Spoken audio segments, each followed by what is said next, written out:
and welcome to Mike Goes Live. We are here to talk about some game stuff, possibly. I think, yes, we're going to talk about the PS5 thing. That was my last video. I'm going to go more in depth about why I sold the PS5. Also, we're going to talk about Netflix Gaming, the popular gaming service for mobile. Well, is it popular? I don't know why I said popular. I feel like that was just a word I inserted in there. I'm not sure how popular it actually is. I might also touch on the Microsoft Activision buyout thing for a little bit because, I don't really talk about it too much in my other videos or my news videos unless something really big happens. And there's just been a bunch of small stuff happening. So I'm going to touch on that. But first, so I like to do in my live streams is do like a personal update of sorts. So it's been about 2 months since I've done a live stream. If you know, recently in August, towards the end of August, one of my best friends passed away. So that was tough. I had been doing them pretty regularly before then at an unfortunate hour, usually around this time. Actually, usually I think I'm around 4 or 5. I'm actually a little bit earlier today. And usually I would be on a Wednesday and then it turns to Thursday. And now I'm here on Friday because things happened yesterday that were just out of my control. So I didn't get to make a video this week, and I also didn't get to do my live stream on time. Because usually, if I don't do a video, then I'll just do a live stream on that day, and I didn't do either. So had enough energy yesterday to crawl over to my computer and schedule this for the next day because I knew it wasn't going to happen yesterday. But yeah, last month was really tough. And I did take that week off from doing videos, which really helped. Took some time off of work from my regular job. So, yeah, I had to get back into the swing of things. That was the main thing. Someone commented and asked me what I was gonna do, like the GP didn't win 3 versus Steam Deck video. And I'll be honest, I saw that comment and I was really down at the time. And I was like, I just need to get back to making videos because it is one of the things that makes me happy. I don't make a lot of money off of YouTube. I would like to possibly one day. That would be cool if I could do this as a job. But for now, I have my job, which has its benefits, literally. Like, it has benefits. So, I mean, it would be great to work for myself, and I do eventually want to one day. But for now, I just enjoy making the videos. So, I did that video, and I really pushed myself. Not saying, like, it's the greatest video in the world or anything. It's not really any different from my other, like, comparison or those type of videos. But it took my mind off of things, and it kind of got me back into the swing of things. And yeah, I've been going strong since then. This is the first week that I've not had a video. Last week I did the PS5 one. So yeah, so I'm back in the swing of things, and that's pretty much it. This week at work was crazy. I had to work. Well, I didn't have. Okay, I won't say that I didn't have to, but I worked 6 days this week, and then yesterday ended up being 11 hours. So that's why I didn't get anything done as far as the video. And then the last 2 days I also only had 4 hours of sleep. So I was coming off of the no sleep, and then I ended up working 11 hours. And it wasn't until like the end of my shift that I found out I was going to work an additional 2 hours. So was it 10 hours? Was it 10 or 11? It's technically 10 because we have an hour lunch. So it was really 10 hours that I worked. I don't want to exaggerate too much. I was in total at this computer sitting here for 11 hours. No, I don't sit here during lunch. Never mind. So it was 10 hours. It was 10 hours. That's fine. But yeah, I was planning on getting off at midnight, and I was like, oh, I got a little bit of time. I'm going to do like a little run.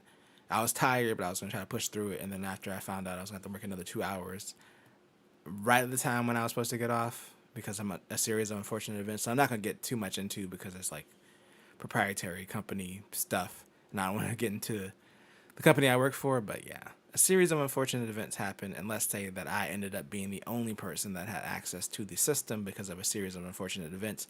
And I volunteered to stay and work till close to make sure that we had coverage. That's what happened. Because things. So, so that's why I'm here on Friday today. And then that's why this intro has been all over the place. Which, the live streams, that's always all over the place. It's always a little bit all over the place, especially with the intros. So yes, uh, yeah, it's all over the place. I guess the other thing I want to do is let's talk about what I've been playing. So I'm actually taking a break from the Steam Deck, and I've gone back to my Nintendo Switch, which I haven't touched that thing since before I got the Win 3. It's been a good like 6 to 8 months. I feel like I got the Win 3 and I was playing that, and I was playing the Steam Deck, but there's one thing. There's a few things that can draw me back to the Switch. One of those things happens to be Splatoon. So I've been playing a lot of Splatoon 3, and I'm really enjoying it. I also picked up Metroid Dread for some reason. It was $40 on sale, and it's the first time I've seen it for that cheap. So I was like, I'm gonna go ahead and pick that up because my friends have been badgering me about playing it since it came out, and I was like, look, no offense, I'm not a big enough Metroid fan to pay $60 for that game. But they being a side-scrolling game. There, I said it. I've said it before, I think. I'm pretty sure I've said it before. But yeah, I just was not going to pay $40 or $60 for that game. But I was like, 40, you know what? Yeah, let's do it. So I haven't really played that much of Dread because, again, Splatoon 3, probably one of my favorite multiplayer games. For someone who likes playing shooters, but who's not good at shooting, it's a great game.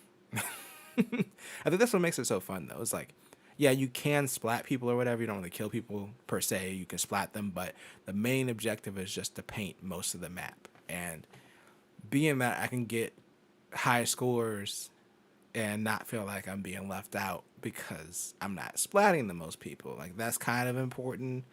But as long as you cover the most area, that's the main objective. I mean, yeah, there's other objective-based games and shooters, which the funny thing is I hate objective-based games for the most part. Like, whenever we would play Halo and we'd be like, capture the flag over and over again, I'd be like, oh my gosh, I don't want to play this. But with Splatoon, it's just different. It's just a more fun objective, I guess. I did play Halo Infinite a little bit on the Steam Deck. The multiplayer, of course, because I'm not buying the Steam version of that game. It's stupid. I have Game Pass. But I was playing Oddball, and that was pretty fun. But also, I was playing single player. Like, I also hate Oddball. It's like a team thing. I was like, oh, protect this one person. I'm like, oh my gosh. So, Splatoon 3, it just hits different. It hits different. It's a better version of Splatoon. I've bought every Splatoon game, starting with this first one on the Wii U, and I've liked all of them. I'm sorry, it's one of my guilty pleasures. It took me all the way back to the Switch. I forgot about it. I forgot I even got the Switch OLED. Brought me all the way back. Great game. Other than that, that's actually, I think. Oh, I did try Deathloop. I've been playing Deathloop on the Win 3. I forgot, and it seems okay so far. I haven't been playing it handheld. I've been playing it in desktop mode. I guess I should update you on the Win 3. So after I did that versus video where I compared the Steam Deck to the Win 3, and essentially, for me personally, I said the Steam Deck was a better handheld, and that's pretty much what I ended up doing, was kind of using the Steam Deck as a handheld, and I fully transitioned the Win 3 at this point to kind of like a secondary computer in my husband's office, so that way I can, and I actually set it up to do video editing, because a lot of the times, I can't remember if I mentioned this in the video or not. My memory is gone. But like on the weekend when I do my news video, green screen video, it takes a while to edit. So, but I also like to hang out. Like that's Saturday is our day where we spend the time together. It's the only day we have off together every week. So I set that up to edit videos in the secondary room, and then also to play games. So the Win 3 is still being used. It's still a pretty cool handheld. And yeah, I think, I don't know. I still really like it. It's not the best as far as portable gaming, but it's still versatile. It's a great machine. So I have been using that, editing videos and playing Deathloop on there. Eventually we're gonna finish It Takes Two. I was also playing that up there before using the eGPU. So he was on his computer, I was on the TV with the Win 3, and we were just playing it that way. So that's gonna get finished up soon as well, hopefully, when we get back to it finally. But yeah, that's pretty much it as far as what I've been playing.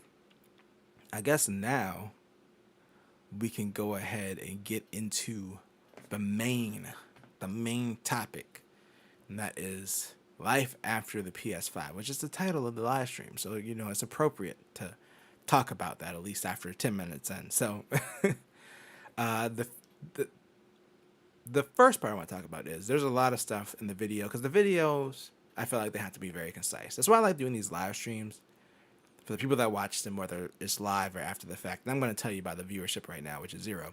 It's mostly after the fact, and they don't get that many views. But I like doing them because I get to talk more candidly about the experience or why I made the decision I made. Because in the video, I feel like I have to have my set points. It has to be concise. I don't want to bore people, so I try to make it as concise as possible while still keeping some of the points, still keeping a little bit of the humor and personality, but you can see from how many cuts I make that I make a lot of like mistakes, and I try to just cut stuff down a lot because like I'll record something that'll be like 30 minutes and I'll cut it down to like 10.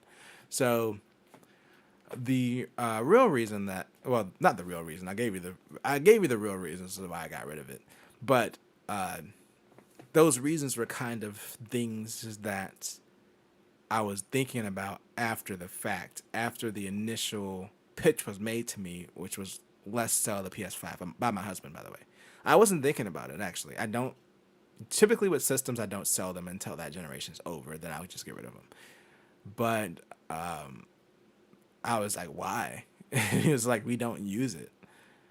And he was like, I'd rather have some extra money for the holidays. And I was like, I had to really think about it.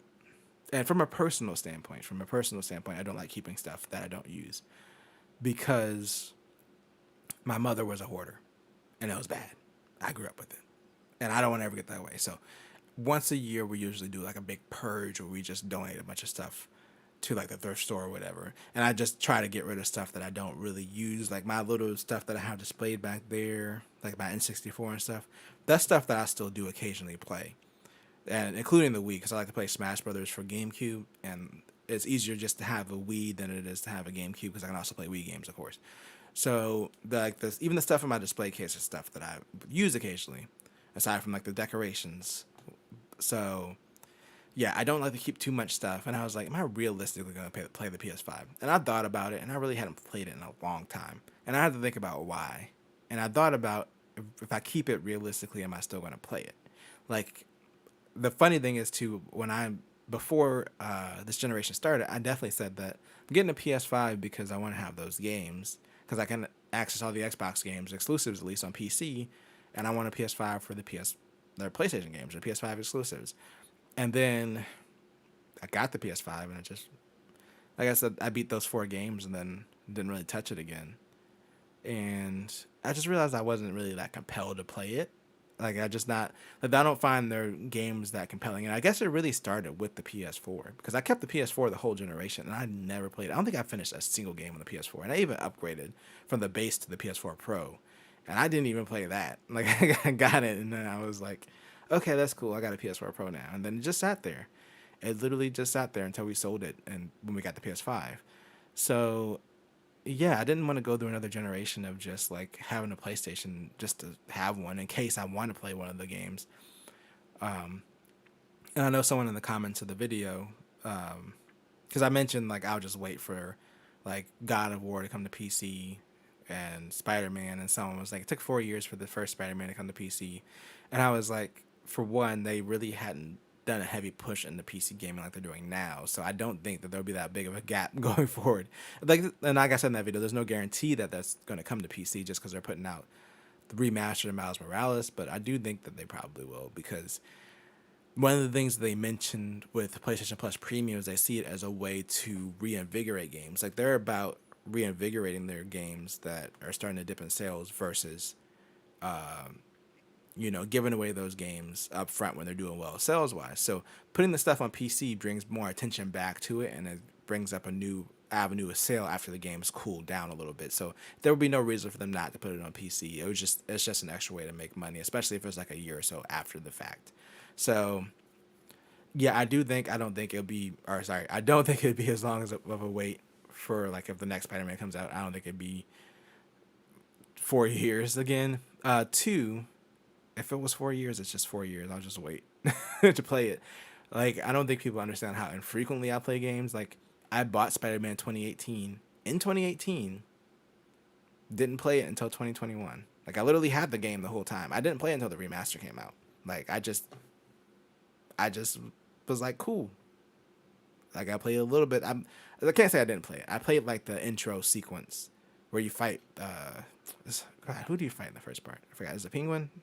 I can't remember in the first game, but I played like part of that, and I was like, cool. Then didn't touch it again for 3 years. So I don't really mind waiting for the exclusives. Like with Metroid Dread, my friend's like, you gotta play it, you gotta play it. I was like, I'll buy it when it's on sale. I don't care if it's a year. And it was a year, and I bought it. So I don't, like, for me, that's why I said at the beginning, like, this is just my opinion based off of me. It wasn't really a video to, like, tell people, like, oh, you should sell your PS5 or whatever. I just wanted to say why I was getting rid of it, because I thought it would be interesting, and I thought it'd be interesting to hear from people. And I've got a lot of comments about people saying why they like their PS5 or why they don't play it or why they sold it after 2 months. There was someone that sold it after 2 months as well. So I think, yeah, it was a really interesting video to do, but essentially I went way off track there from what I was initially talking about. But yeah, after I was propositioned about selling it, I thought about it. Those were the main things that I came up with. But yeah, also I looked back on PS4 and I just didn't play anything on it the whole generation pretty much. And I was like, I guess I'm not a fan of the exclusives, like a huge fan of the exclusives, and like I said, I can wait for PC, and that was pretty much the main driver for the decision. Like I just didn't want to have another generation where I have a PlayStation sitting there just because, and I'm just not going to use it. And even with the Xbox, like I play most of my games on PC, especially now with the Steam Deck, where it's like double. Like I can get it, I could play it on my desktop, my 3080, and I could play it on handheld. So yeah, that's my main system. And then occasionally I'll dip into the Switch, or occasionally I'll dip into like the Xbox. But PC is just the main way that I play games to begin with. So I think over the years, especially with PC games being so cheap, like that's the thing about PC. Like, yeah, it's way more expensive to build a gaming PC, especially one that's comparable to what you can do on a PS5 or a Series X. But if you do, the games are a lot cheaper, especially if you wait for sales. The sales on PC are always a lot better than what they are on console. So, yeah, I think it's a big investment, but it's kind of worth it. If I were to sway anybody, it would be toward PC over any of the consoles, to be honest. So yeah, it was never meant to be like a PS5 is bad or anything. It was just kind of a video about why I'm kind of burned out on PlayStation for right now, and a lot of it, and some of it does have to do with the company. To be honest, like this, it's just when the funny thing is, I was thinking about this earlier. Going back to Xbox 360 and PS3 when PlayStation was playing catch up to Microsoft because they launched at a bad price. I mean, I will say the system. In my opinion, the PS3 wasn't overpriced for what it did and how well built it was. It didn't have the red ring of death problems. It didn't have those issues that the Xbox had, and just the actual system itself, like the launch PS3 versus the launch Xbox 360, it just felt like a more premium experience. Plus, it had a Blu-ray player, which was insane at the time. So, I don't want to be like, and it had HDMI because it had a Blu-ray player, yeah. And the launch 360 didn't even have HDMI. So, there was a lot of things that the PS3 did well, but it was just they made some choices that people didn't like, and especially with the price, and the Xbox had a leg up. I went through and I got the Xbox, like for sure. I was like, I'm not paying that much for a PS3, even though I was a teenager and I wasn't paying for it. My mom was, but I was like, my mom's not paying that much for a PS3 either. So got the Xbox, and I think I went through 3 of them. I had 3 of them red ring on me, and in a similar fashion, I was just kind of fed up with the Xbox because of the hardware failures. Like, once you have that bad experience with the new system, that's kind of what I was saying with the PS5. Like, it was a bunch of little issues, but I was like, once you start having that bad experience, you kind of get fed up. And I remember my last one that red rings, I bought it from GameStop. And I bought the 1-year GameStop warranty on it because I was like, for sure this thing is going to red ring. And sure enough, 3 months later, it red ringed. So I took it back in because the warranty was just basically you take it back in the store, they'll give you another one. Took it back in the store, had them give me a working one, and then traded that one in for credit and got a PS3. And I loved the PS3 from that point on. So I did spend a good first part of that generation with the Xbox, but I transitioned over to PS3, and it was definitely personally my favorite system from that generation. I didn't really have a Wii during the generation because I thought the controller was stupid. I'm going to be honest. Looking back at it now, the controller was still stupid, but it was popular and there were some fun games on it, so it's fine. I was just thinking, like, as far as traditional gaming, and even some of the games that, like, even some of the first party games, and I don't like playing with that controller. That's why I just don't play the Wii a lot. I really have it for GameCube games, but uh, yeah, that the PS3 overall is my favorite of that generation. So, but also because they were in an underdog state, and it's really the first and only time so far that Sony was in the underdog state, because PlayStation came out and it was big. You know, it eclipsed the Saturn, which barely existed. It eclipsed the Nintendo 64, which Nintendo already had a leg up in that market to begin with. So they came out strong. PS2 was even stronger. PS2 was huge. It eclipsed everything. It destroyed the Dreamcast. Like, the Dreamcast was breathing. And then the PlayStation just came along. I was supposed to have a good pun for this. I don't have anything good. I was going to say the PlayStation came along and just sucked a little bit of air away from it, and it just disintegrated. That's not even funny. It's not that funny. It's a little bit funny. But the joke wasn't funny. And also the Dreamcast thing wasn't funny because I love the Dreamcast. And it kind of sucked, but it wasn't really Sony's fault. It was a bunch of bad stuff that led up to it. But it was just a final nail in the coffin. But yeah, the PS2 was huge. And I also love the PS2. That was definitely my favorite system for that generation too. PS2 and PS3. I was definitely an N64 person, but PS2 and PS3, I love both those systems. So I've always, like, I'm not a fanboy of any particular system. But I feel like after the PS3, when PS4 came out, they got that reputation back. They caught up that generation. They stopped doing stuff for the customers, it feels like. It feels like as soon as they had the upper hand again, they just became a more, less customer-centric company, at least the gaming section of it. Like, there was just a bunch of stuff on PS3 where they had that PSN outage, and they did the free games, and they started the free games thing. They started doing the free games. I think they started the free games, if I remember right. I don't think Xbox Live had free games at first. I can't remember when they did their paid subscription, because PSN was free initially. Like, you could play games online for free on PS3. And then eventually they did their subscription, like their paid one. But I think they started with the free games, and then Microsoft started it later, if I remember correctly. But yeah, there was like a bunch of stuff they did that was really consumer friendly on PS3, and then when we got the PS4,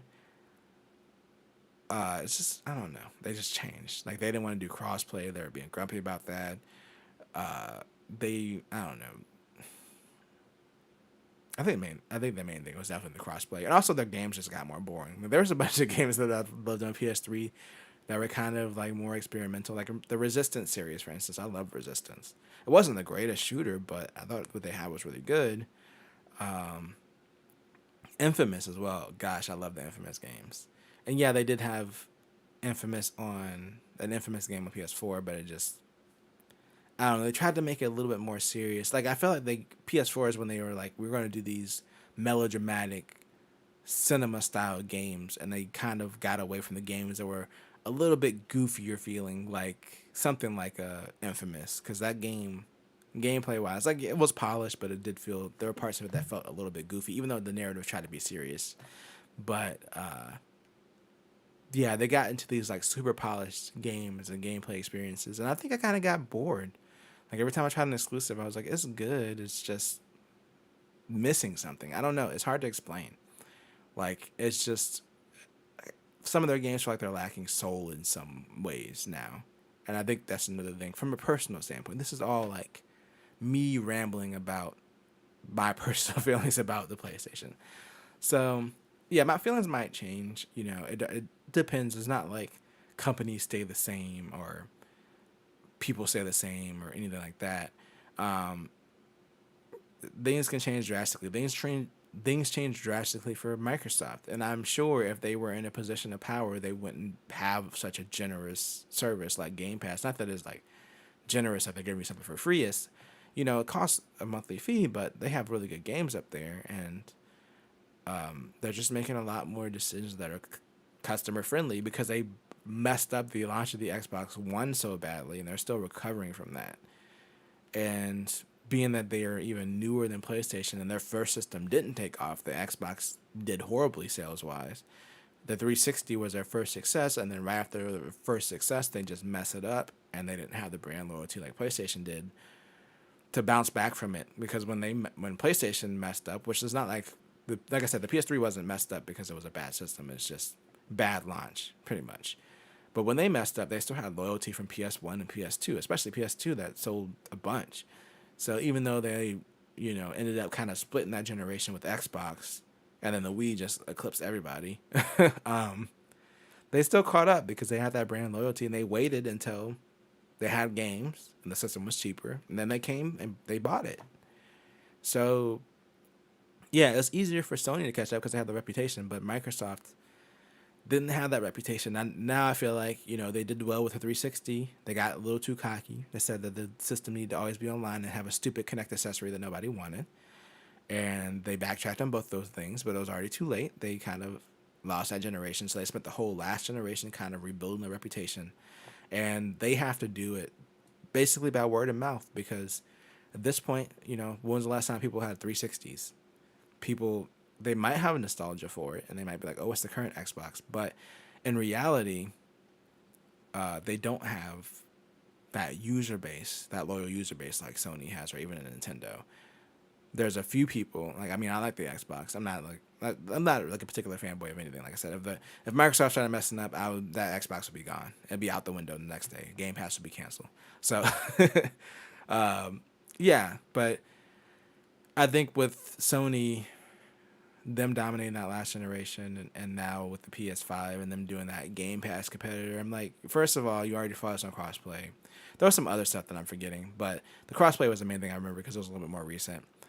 Then, with them releasing the Game Pass competitor and them being like, we're not putting our first party games up there because we feel like it should be a service to renew interest in older games, kind of like we did previously at PSN. I'm like, no, that's not the same thing because the games that you gave away with PSN were just like a kind of like a bonus thing. Like, yeah, it was part of the subscription, but it was kind of like, yeah, you're really paying to play online and use our servers, but here's a bonus thing for you signing up for the subscription. Here's a monthly game. That's kind of what that was. It wasn't like you weren't really paying specifically to access a library of games. Now, if you got the free games every month, then eventually you would have a library of games in which you stop paying, you would lose access to. But that's different from them giving you a library of games up front and saying, pay us money for this library of games. I think the expectations are different from like the free games that you got on PSN. And when I read that, I was like, that makes sense of why most of these games are the free games you got on PSN that were part of the premium subscription service. So, yeah, I don't know. It was just overall frustration with kind of Sony, the company, and then also kind of like not really being wowed by any of their current games. So, yeah, that's why I got rid of the PS5. That's the in-depth version of my ramblings as to why I got rid of the PS5. And like I mentioned in the video, I'm not opposed to rebuying one in the future, especially if they come up with like a cheaper model or something like that, or a redesign. Then of course I'll evaluate it. Then I'm like, what are they doing with PlayStation Plus? I keep up with everything anyway. Like I research a bunch of stuff for these news videos every week, so I really keep up with the news. Like since I started doing YouTube, I've just been so much more aware of everything that's going on. Like having to research it. Like I've kept up with stuff anyway, but just really having to go and research stuff has really kept me in the loop about everything. So I'm still going to do videos about PlayStation news or if anything major happens. Of course, it's not going to be like no PlayStation on my channel anymore. But yeah, I'll keep an eye out, see if the scene changes, and then maybe rebuy a PlayStation. I've rebought systems before, like the story earlier with the 360 after I had the third ring and I sold it and got a PS3. I did keep the PS3 for the rest of that generation, but I did end up buying the 360 later in that generation. And I got one of I think it was the first redesign one, not the Elite, but that one where they actually did like the full redesign, kind of like the Slim or something like that. I can't remember. It wasn't the final one. but it was definitely close to the end of the generation. And I got the Kinect, and I really liked the Kinect. I thought the Kinect was actually pretty decent. It didn't have a lot of games that were great.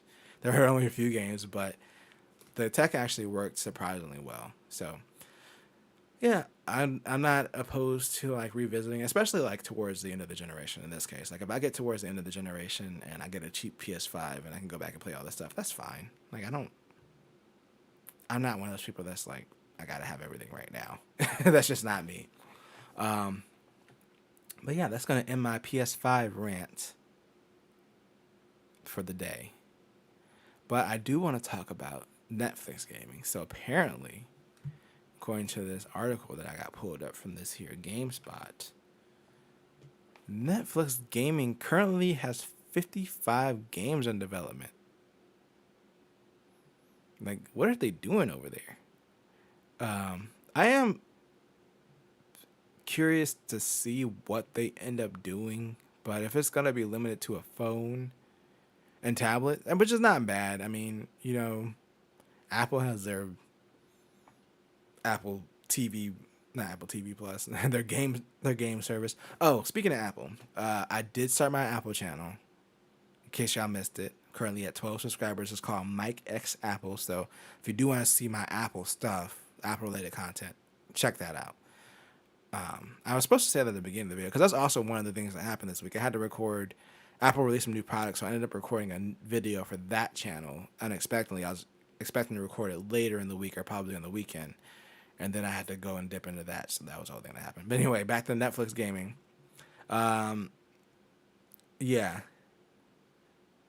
we talked about this earlier in the news video, where they revealed like less than 1% of their subscribers were actually using the gaming section. So they're trying to build it up, and I don't know. I don't know how I feel about it in general. And it's not just Netflix is annoying because I always do those price hikes, and then I feel like this is kind of a waste of money. Like that's kind of the way I felt from the beginning. But even without the price hikes, even with that aside, I just think the idea of like a subscription service for mobile games is weird. Like I've had the Apple one since it came out pretty much. There was a brief like 2 or 3 month period when I canceled it, but then the what is it called? I just said it a few minutes ago. Their gaming service, their gaming subscription service or whatever. When I got rolled into the Apple One plan, I ended up getting it back, and all I play from there is like there's this puzzle game where you also build a zoo, and I've been playing that, but they keep running out of puzzles, and and there's a solitaire game that I play every day. That's pretty much it. Like, but there's probably versions of those games I could have found for free that would actually, the solitaire game, solitaire is solitaire. It's decent. But that puzzle game is like, I played it for like a month and I ran out of puzzles.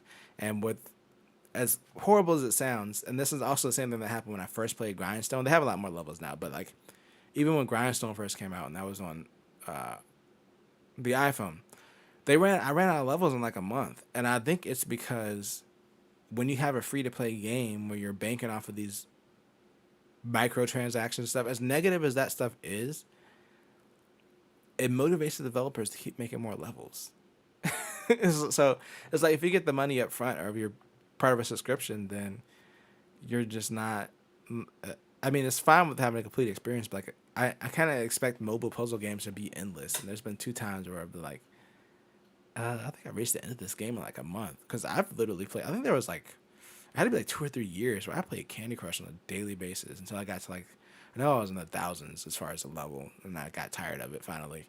But yeah, I just kind of expected to be endless and me just be able to hop in there, whatever. Like that zoo game just dropped some new levels today after like 2 weeks. And then every time they drop levels, it's like 5 or 6. I'm not hating on it or anything. I'm not saying game development's easy. It's not. But I think so far for me, especially with the Apple stuff, the experience has just been different.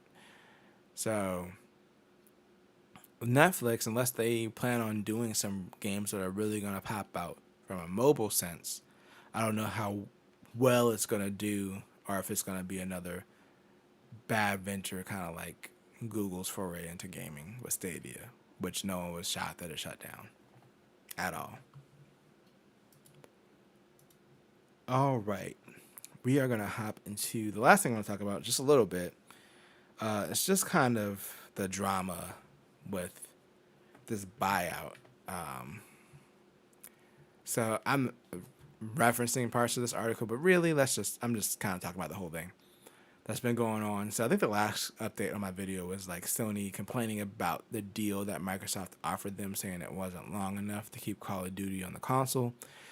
But since then, essentially, I'm going to switch back. Essentially, they've been lobbying against this whole deal, claiming that, if Microsoft made Call of Duty exclusive, it would hurt the industry too much. Basically, being like, don't let them have this much power. I can't remember if it was Brazil that was basically like, nah, Sony will be fine without Call of Duty because Nintendo is, which is true. They don't get a lot of like major third party games. I mean, Alan Wake Remastered just launched on the Switch. It's been out for like a year, so they're not dependent on third party games. They made it happen, and Sony is definitely second when it comes to the most exclusives. Like Microsoft has the least exclusives. And third, I don't think Microsoft would make it exclusive because at that point you would just kill the game.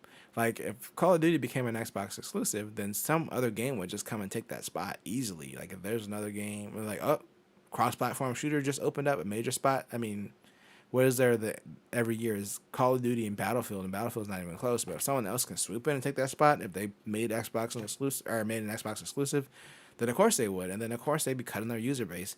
Probably, let's be honest, to be more than half because I don't know what the adoption rate of the PS5 and the Xbox Series are. I think they're pretty close right now because they're tied. But when it came to Xbox versus PS4, that install base is definitely a lot bigger. So, like if they made an exclusive, yeah, they would have their PC player still, but essentially on the console side, they'd be losing half. I think it's one of those games where they got to keep it on every platform. It's one of those games that's going to bring people to Game Pass, not the Xbox.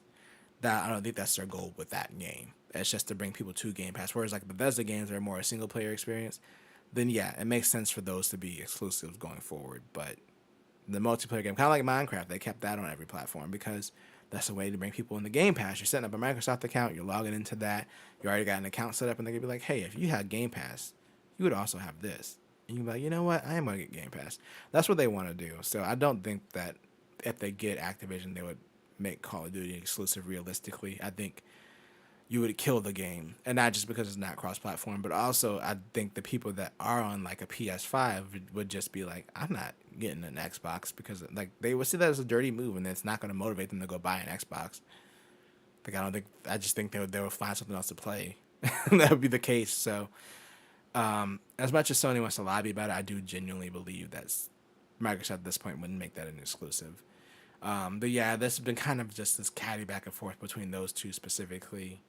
Sony's just been the biggest opposer of the deal, which a part of it is kind of scary. Like, I don't want these big companies buying each other up and consolidating everything. I don't like that aspect of it either. But also, a part of me selfishly wants Call of Duty on Game Pass because I just want to play the single player campaign that comes out every year. And I don't ever feel like paying $60. Like there's on rare occasions I will pay for a Call of Duty just so I can play the campaign because I like the shooting, and I like the campaigns. I just don't like playing multiplayer games that much in general. Especially Call of Duty is like super competitive. It's not my scene, but the single player is cool. So I would download a whole Call of Duty just to play the single player, and that's it. But I'm not paying $60 for it. So I am selfishly I do kind of want it on Game Pass, but the bigger part of me, like what's good for the industry part is like I wish this wasn't happening, but I don't think that Microsoft is going to do wrong by Activision. I just don't want it to become like, oh, now Microsoft's buying Sega, Microsoft's buying this. I don't want it to become one of those things. So that's what my biggest issue with it is. I think there's problems on both sides of the situation, or potential problems. So we'll see how that shakes out. And I'm going to shake up out of here because despite getting sleep last night, I still feel extremely tired right now. So I'm going to head to bed. Well, I did run 3 miles before this. I forgot about that. That might be why I'm tired. But I'm going to go ahead and head to bed. If you liked it, make sure you share the video. of the live stream, or the post live stream, when people will probably watch it. And you have a great rest of your night. I am hitting the outro button. I can't remember how much time I have, but I'm going to bed or something, as that says. So, peace out.